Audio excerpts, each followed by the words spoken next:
Menteri ESDM Bahlil Lahadalia melaporkan capaian kinerja kementerian yang dipimpinnya kepada Presiden Prabowo Subianto di Istana Negara pada Kamis 20 November 2025. Di antaranya mengenai penerimaan negara bukan pajak sektor ESDM, realisasi lifting, serta rencana peresmian proyek Refinery Development Master Plan di Kalimantan Timur.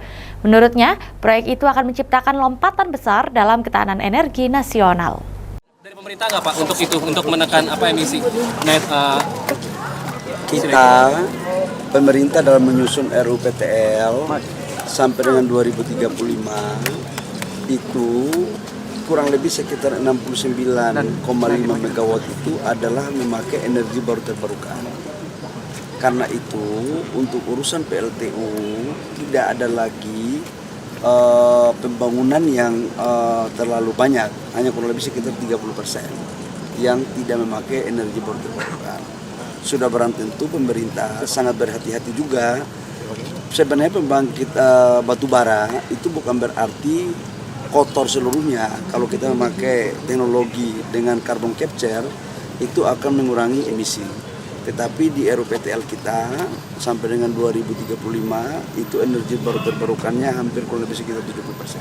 Rencana konkretnya apa Pak? Rencana konkretnya apa Pak soal PLTU itu Pak? Tadi dipanggil sendiri nggak sama Menteri Saya sendiri. Ya itu bahasa apa? Ada pembahasan khusus? Ya saya kan sebagai pembantu Bapak Presiden. Sebagai pembantu Presiden setiap dipanggil harus siap untuk melaporkan apa-apa yang menjadi tugas KPI dan atau perintah lain dari Bapak Presiden kepada Menteri. Tadi kan sendiri nih pasti ada hal khusus apa yang disampaikan Pak?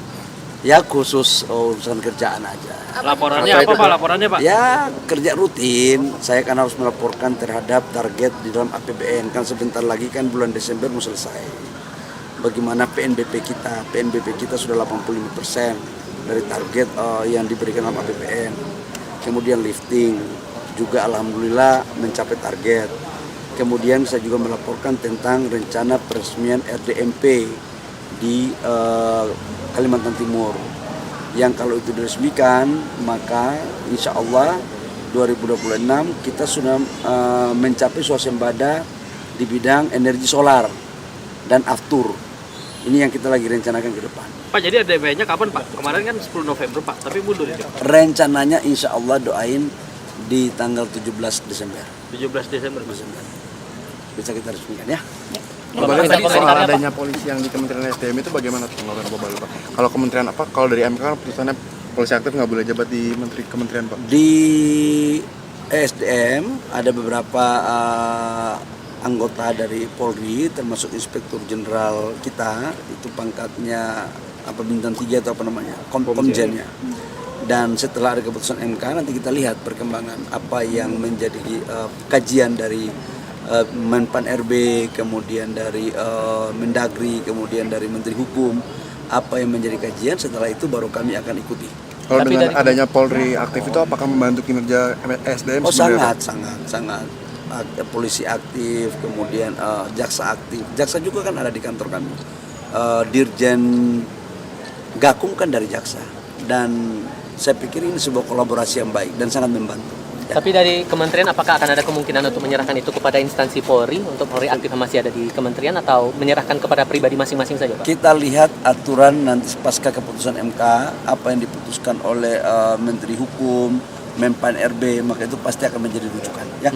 Pak, terkait dengan gugatan rakyat soal Undang-Undang MD3 yang berharap rakyat bisa memecat anggota DPR yang dianggap bermasalah, itu menurut Anda gugatan yang dibuat itu cukup beralasan atau tidak? Negara kita ini kan negara demokrasi. Setiap warga negara harus dijamin apapun yang disampaikan aspirasinya. Tapi sudah berarti itu harus lewat mekanisme dan tata kerja yang baik. Dan aturannya kan ada ya, kita tunggu aja. Tapi kalau kemudian Undang-Undang MD3 yang diminta untuk direvisi atau di judicial review kan itu menurut Anda beralasan Pak? Yang mengajukan kan masyarakat. Dibawa ke judicial review di MK. Biar aja proses kita hargai ya. Oke. Terima kasih. Terima kasih ya. Terima kasih. Dan Vivo kapan belinya Pak? Kembali sel dan Vivo untuk baseball kapan belinya Pak? Ini kan sejauh ini baru BP Pak. Konsep B2B kan sudah dilakukan. Tadi saya juga rapat dengan Pertamina bahwa silakan aja secara kolaborasi B2B secara kolaborasi yang baik. Tapi saya harus meyakinkan bahwa sampai dengan hari ini stok BBM kita aman. Cadangan kita di angka 18 hari. Minimalnya itu kan 18 hari sampai 19 hari.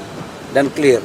Artinya sahabat-sahabat saya pelaku usaha swasta sekalipun tidak menjalankan penjualan bensin khususnya, tapi kan alhamdulillah rakyat kan tetap tersedia barang-barang yang dibutuhkan. Ya, makasih ya. Terima kasih Pak.